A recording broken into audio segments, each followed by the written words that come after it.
आज एक्सपोनेंट बताऊंगी। पहला रूल, इसमें एक्सपोनेंट्स के रूल है a की पावर n इंटू ए की power m equals to a की पावर n प्लस m। यानी अगर हमारा बेस सेम होता है, यहाँ दोनों में हमारा बेस है a, ठीक, यहाँ पर पावर है n और यहाँ पर पावर है m और बीच में क्या है, मल्टीप्लाई है, ठीक। सपोज करो 2 की पावर 2 इंटू 2 की पावर 3 लिख दी, तो दोनों पावर्स हमारी ऐड हो जाएंगी और हमारा हो जाएगा 2 की पावर 5, ठीक है। यानी अगर हमारे बेस दोनों के सेम होते हैं और पावर अलग हो या सेम हो, बीच में अगर मल्टीप्लाई है तो दोनों पावर्स ऐड हो जाएंगी। सिमिलरली अगर हमारा बेस सेम है और बीच में डिवाइड है, मल्टीप्लाई की जगह डिवाइड हो गया, तो हमारी पावर्स क्या हो जाएंगी, माइनस हो जाएंगी, ठीक। नेक्स्ट रूल है, अगर यहाँ बेस कुछ भी हो, अगर पावर के ऊपर एक और पावर दी हुई है तो दोनों पावर्स आपस में मल्टीप्लाई हो जाती हैं। 2 की पावर 2 लिखा है और उसके ऊपर पावर 3 लिखा है, तो that means 2 into 3, that is 2 की पावर 6 हो जाएगा हमारा। कोई भी बेस हो हमारा, अगर उस पर पावर 0 होती है तो इसकी वैल्यू हमेशा 1 होती है। सपोज 2 की पावर 0 दिया तो वैल्यू हमेशा 1 आएगी। 2 की जगह अगर हमने 12 की पावर 0 लिखा, उसकी वैल्यू भी 1 आएगी। नेक्स्ट है, अगर हमारे दो नंबर मल्टीप्लाई में लिखे हैं और दोनों के ऊपर ऐसे ब्रैकेट में ऊपर पावर दिया हुआ है, तो दोनों नंबर पे हम अलग अलग पावर लिख सकते हैं, ठीक। जैसे करो 6 की पावर m लिखा हुआ है, तो 6 को पहले हमने प्राइम फैक्टर किए और इसको हम अलग अलग करके ऐसे लिख सकते हैं। ये जो n पावर है इस 2 पे भी आ गई और ये n पावर 3 पे भी आ गई, ठीक है। नेक्स्ट है हमारा a की power n is equals to 1 upon a की पावर माइनस n। यानी सपोज अगर हमारा कहीं पर 2 की पावर 2 लिखा हुआ है, अगर हमने इसे रेसिप्रोकल में लिख दिया तो पावर क्या हो जाएगी, माइनस की हो जाएगी। अगर ये ऊपर पावर माइनस में है, अगर हम इसे नीचे लिखते हैं तो प्लस की हो जाएगी। सिंपल सी बात, ये नीचे माइनस है तो ऊपर जाके प्लस हो जाएगी, नीचे प्लस है तो ऊपर जाके माइनस हो जाएगी, यानी रेसिप्रोकल हो जाएगा। क्लियर। एक्सरसाइज 1.6 क्वेश्चन नंबर 1 आपको फाइंड आउट करना है। 64 की पावर 1/2 दी है, हमें एक ऐसा नंबर देखना है जिसकी पावर 2 करें तो हमारा कितना आ जाए, 64 आ जाए। जो भी नंबर हमें यहाँ दिया होता है हमें वो लाना है पावर में, ठीक है।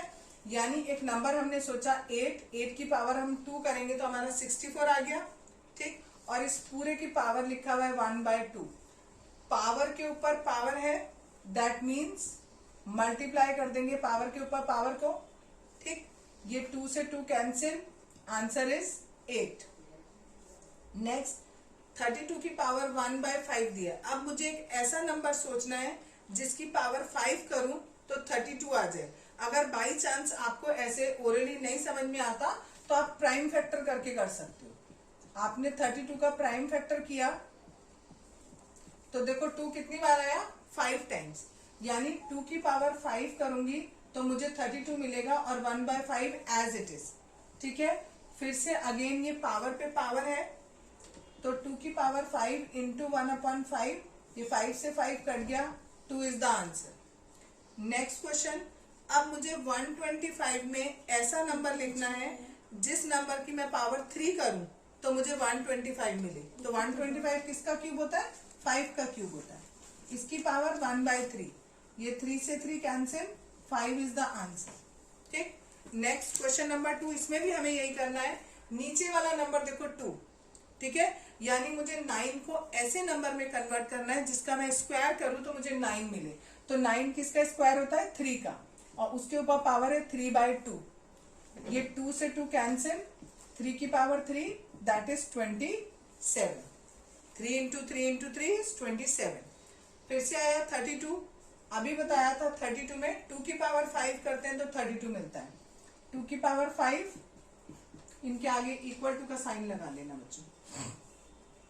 इसकी पावर 2/5, 5 से 5 कैंसिल, 2 की पावर 2 बचा, दैट इज 4, ठीक है। नेक्स्ट वाले में देखो 16 दिया है और पावर दी है 4, 2 की पावर 4 करूंगी मैं तो मेरा 16 आ जाएगा। ये 4 से 4 कैंसिल, 2 की पावर 3, इट इज 8।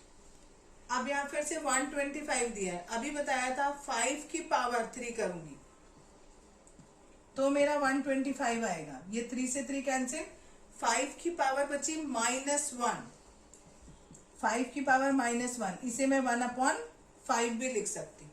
ठीक, नेक्स्ट है 2 की पावर 2/3 इंटू 2 की पावर 1/5। इसमें हम अभी जो एक्सपोनेंट का फर्स्ट लॉ बताया था, रूल बताया था, वो लगाएंगे। दोनों का बेस सेम है 2 और दोनों की पावर है 2/3 और एक की 1/5। बीच में लगा है डॉट, डॉट का मतलब होता है मल्टीप्लाई, यानी दोनों पावर्स क्या हो जाएंगी, ऐड हो जाएंगी। दोनों पावर को ऐड करने का मतलब है सिंपल एलसीएम ले लो और सॉल्व कर लो।